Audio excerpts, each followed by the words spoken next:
හරි ගැටලුවක් තියෙනවා මෙසේජ් එකකින් ගහන්න මම පොඩ්ඩක් ගන්නලා මෙසේජ් බලන එක නිසා මම කියා දෙන්නම්. හොඳට අහගන්න. දැන් ආවෙන්න ප්‍රාග් වෛදිකයේ උගන්වන අවසන් එකක් අවසන් අපි කතා කරන්නේ දෙවෙනි එක.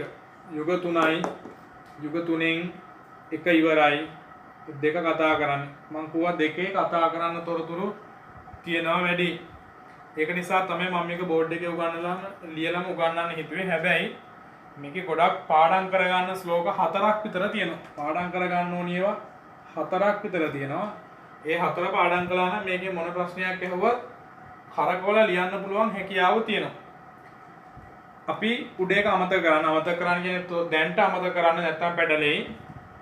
අපි කතා කරන්නේ එහෙනම් බ්‍රාහ්මණ යුගයේ කාන්තාව. බ්‍රාහ්මණ යුගයේ කාන්තාව. හරිද?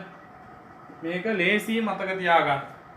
දැන් මම කිව්වනේ ප්‍රාග් වෛදික යුගයේ කාන්තාවට නිදහසක් තිබුණයි කියලා. ඒක තමයි කහලක් තිබුණේ මාතෘ මූලිකද කියලා. මාතෘ මූලික කිව්වත් කවන්නේ ස්ත්‍රී මූලික කිව්වත් කමක් නැහැ. කොල්ලෝ කැපිලා ඉන්නේ ඒකේ. හැබැයි මේ දෙවනි යුගයට ආවට පස්සේ අර කැපිච්ච කොල්ලෝ වැඩ දාන්න පටන් ගන්නවා. ඒ කියන්නේ කොහේදෝ જાතියක් ජම්මයක් නැති බමුණෙක් මෙතෙන්ට එන්න පටන් ගන්නවා. ඕම් බමුණෙක් එන්න පටන් ගන්නවා. හරිද? මම චිත්‍රානිව දන්නේ නැහැ. දන්න විදිහට අනින්නම්. බමුණෙක් එන්න පටන් ගන්නවා. බමුණෙක් ආවට පස්සේ වැඩේ ඔක්කොම කචල් වෙනවා. වැඩේ කචල් වෙනවා කියන්නේ හේතුව තමයි මේ බමුණට අපි කියනවා මහා බ්‍රහ්ම කියලා. මේ බමුණට අපි කියනවා මහා බ්‍රහ්ම කියලා. මහා බ්‍රහ්ම එන්න පටන් ගන්නවා. මහා බ්‍රහ්ම ආවට පස්සේ වැඩේ කචල් වෙනවා. ප්‍රාග් වෛදික යුගයෙන් මෙන්න මෙයා ආවට පස්සේ ඒකේ බෙදෙනවා බ්‍රාහ්මණ යුගය කියලා. මෙයා මේ මහා බ්‍රහ්මයා අනුගමනය කරපු අය බ්‍රාහ්මණ යුගයේ බවට පත් වෙනවා. මේ බ්‍රාහ්මණ යුගයේ මේ බමුණා කියනවා බමුණන් ඉපදුනේ මුගේ මේ කටින් කියලා. මේ කටින්. ශාස්ත්‍රයේ ඉපදුනේ මේ කලව වලින් කියනවා. වෛශ්‍ය ඉපදුනේ මේ බුදේ බ්‍රාහ්මණයන් කටින්, ශාස්ත්‍රීයන් ඉපදුනේ උරිස් වලින් කියනවා බාහුව වලින්. වෛශ්‍යයන් ඉපදුනේ මේ කලව වලින්. ධනිස්සට පොඩ්ඩක් උඩින්න කලව තියෙනනේ අන්නේ හරියෙන් කියනවා. ශුද්‍රයෝ ඉපදුනේ මෙයාගේ යටිපතුල් වලින් කියලා මෙයා ඉගැන්වීමක් කරනවා.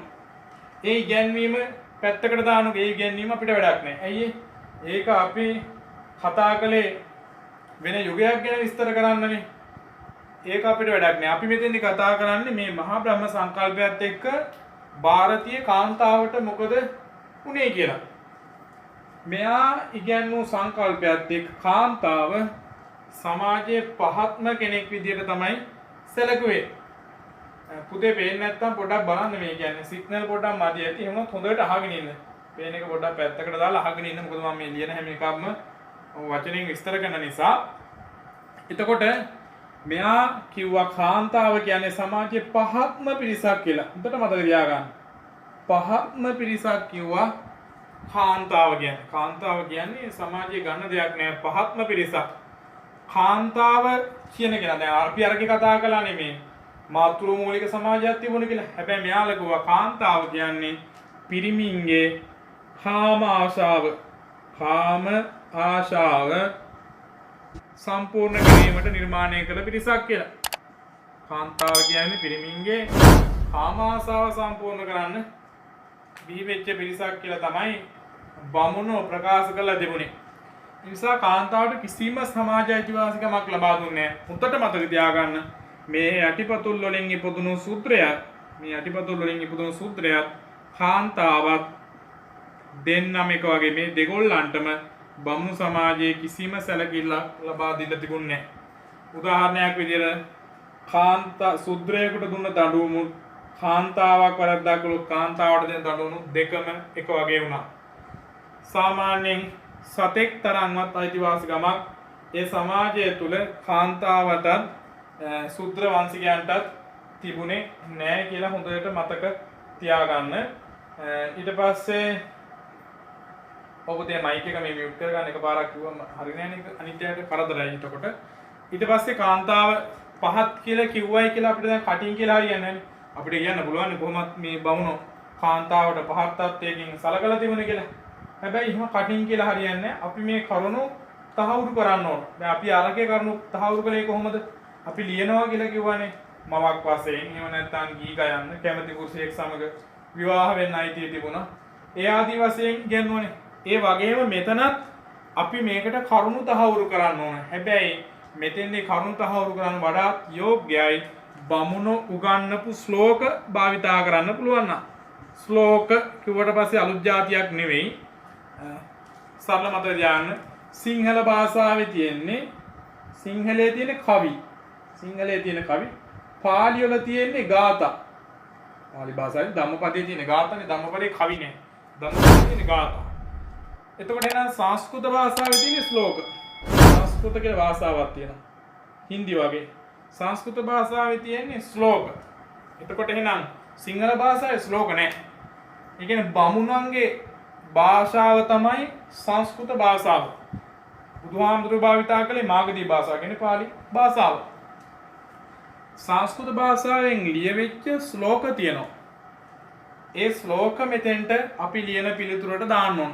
ප්‍රශ්නයක් ආවොත් බ්‍රාහ්මණ යුගයේ කාන්තාවට තිබුණේ අඩු සැලකිල්ලකි උදාහරණ සහිතව විස්තර කරන්න.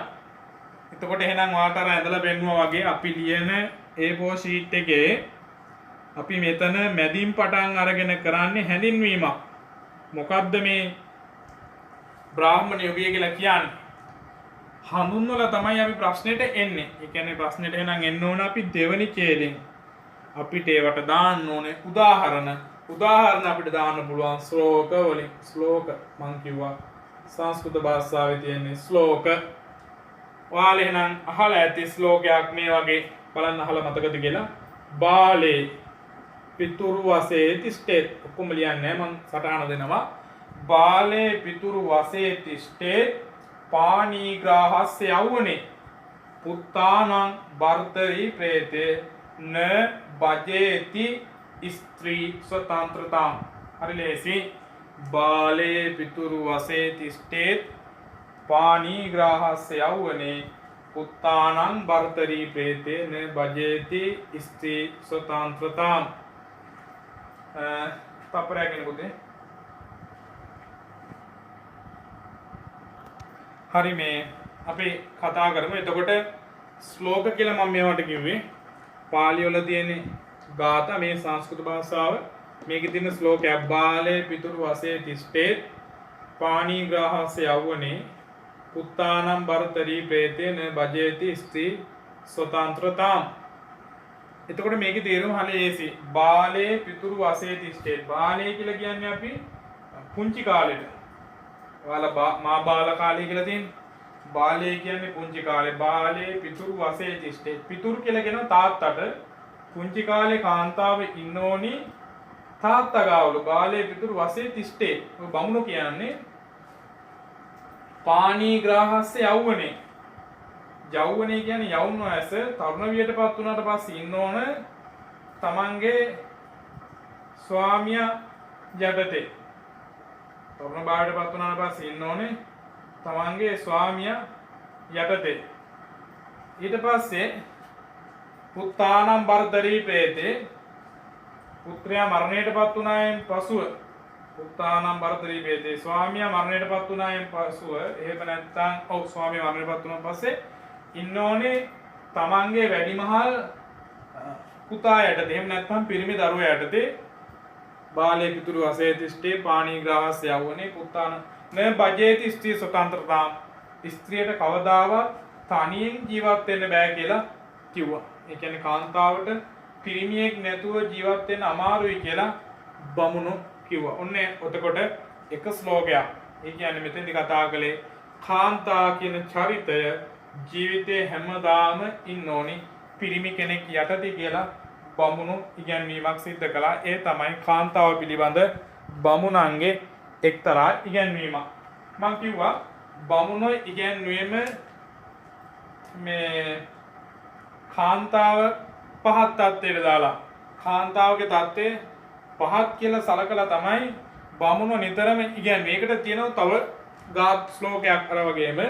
ඒකත් හරි ලේසි මතක තියාගන්න. මේක මොනවා කළත් අර චුල්ලපන්තක හාමුදුරන්ට වගේ මතක හිටින්නේම නැත්තම් විතරක් මේකේ තේරුම මතක තියාගන්න. ඒක තමයි අවුදුම්බර බවම් පුෂ්පං ඖදුම්බර බවම් පුෂ්පං සේත වර්ණස්ය කාකයෝ මත්ස්‍ය පාදං ජලේ පශ්යන් නාරි චිත්තන්න විශ්වයේත්. හරි ලේසි. ඖදුම්බර බවම් පුෂ්පං සේත වර්ණස්ය කාකයෝ මත්ස්‍ය පාදං ජලේ පශ්යන් නාරි චිත්තන්න විශ්වයේත්. බොහොම සරලව මතක තියාගන්න. මේක තියෙන්නේ හරිම මේ ලස්සන තේරුමක්. ඖදුම්බර බවම් පුෂ්පං මතක තියාගන්න ලේසි. ඖදුම්බර බවම් පුෂ්පං සේත අට්ටික්ක ගහේ මල් පිපුණත්. අට්ටික්ක කියලා ගස් జాතියක් තියෙනවා. ඒකේ මල් පිපුණත් සේත වර්ණස්ය කාකයෝ. කාකයෝ කියලා කියනවා අපි කපුටට. සේත වර්ණය කියලා කියනවා සුදු පාටට. එතකොට කළු කපුටෙක් සුදු වුණත්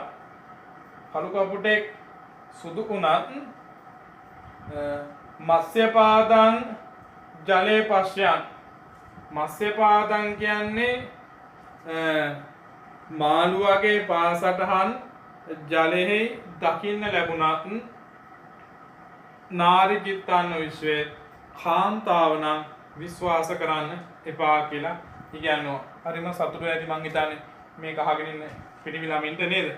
කාන්තාව ගැන බමුණු ගන්නලා තියෙන ඔය විදිහට ඉන්න ගැහැණු ළමින්ට කාන්තාවන්ට ඉතින් ඇති අද කාලේ බමුණෙක් හිටියා නම් එහෙ ඉඳන් පට්ට ගහලා පහේ ඉඳන් 60 මහනවා කියලා නේ. ඖදුම්බර බවම් පුෂ්පං කියලා කියන්නේ එක මතක තියා. හරි ලේසි. ඒතර දඟලන දෙයක් නෙමෙයි මතක හිටිනවා. තේරුම දැන් කොහොමද මතකයිනේ? අට්ටික්ක ගහේ මල් පිපුණා. කළු කපුටෙක් සුදු වුණා. මාළුවෙක්ගේ පාසටහන් ජලයේ දකින්න ලැබුණත් කාන්තාව විශ්වාස කරන්න එපා. ඒ විදිහට තමයි ඉගැන්වුවේ. උතර කතා කළේ දැන් එන මතක තියාගන්න දැන් මම දෙකක් ඉගැන්වුවා. එකක් තමයි බාලේ පිටුරු අසේතිස්ටේට්. ඒක ලේසි. එකක් පාඩම් දැන් ඔයාලට තේරුම් හරි පාඩම්. දෙක ඖදුම්බර බවම් පුෂ්පං. ඊට පස්සේ තව එකක් මම උගන්වන්නම්. ඒකත් හොඳට මතක තියාගෙන අපි මේ වැඩේ කරගෙන යන්න. එතකොට ඒකත් වටිනවා හොඳට ඔයාලට.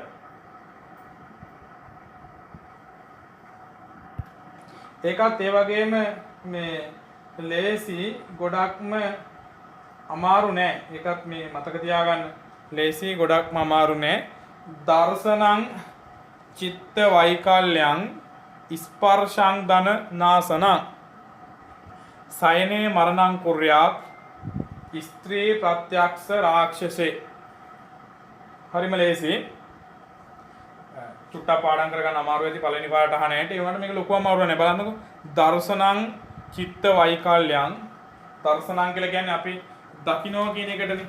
දර්ශනය වෙනවා කියන්නේ දර්ශන වාර කියලා ගහන්නේ චිත්‍රපටිය තුන් වාරයක් දර්ශනය කරනවා කියලා ප්‍රදර්ශනය කරනවා. දර්ශනං විතන වෛකල්‍යං ස්පර්ශං. ස්පර්ශ කරනවා කියන්නේ මූණ ස්පර්ශ කරන්න එපා. අපි එහෙම කියනනේ මේ දවස් කොරෝනා නිසා දෑත් වලින් මූණ ස්පර්ශ කරන්න එපා. ඒ කියන්නේ අල්ලනවා කියන්නේ ස්පර්ශාන් දන නාසන. කාන්තාව කොල්ලෝ පොඩි ආන්දර හොඳට මතක තියාගන්න. කාන්තාව ස්පර්ශ කළොත් අල්ලන්න ගියොත් ධනෙ විනාශ වෙනවා. ඇත්ත කතාවනේ. කාඩ් දාන්න කියයි අර මේ අරන් දෙන්න කියයි. එහෙම කියන්නේ නේද? තරිසමාන ඔයාලට අරන් දෙනවද දන්නේ? කොහොමද මේ බමුණු කියන මේ දර්ශනං විතන වෛකල්‍යං ස්පර්ශං දනනාසන මේක කරන්න යන්නේ එපා කවුරුවත්.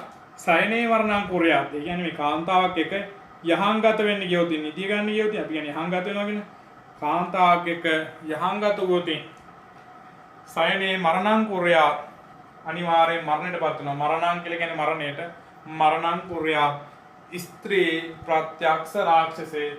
කාන්තාව කියන්නේ තනිකර රාක්ෂයෙක් වගේ කියලා ඉගැන්වුවා. කවුද එහෙම ඉගැන්වුවේ? බමුණු. දැන් මම ඔයාලට තුනක් කියලා දුන්නා.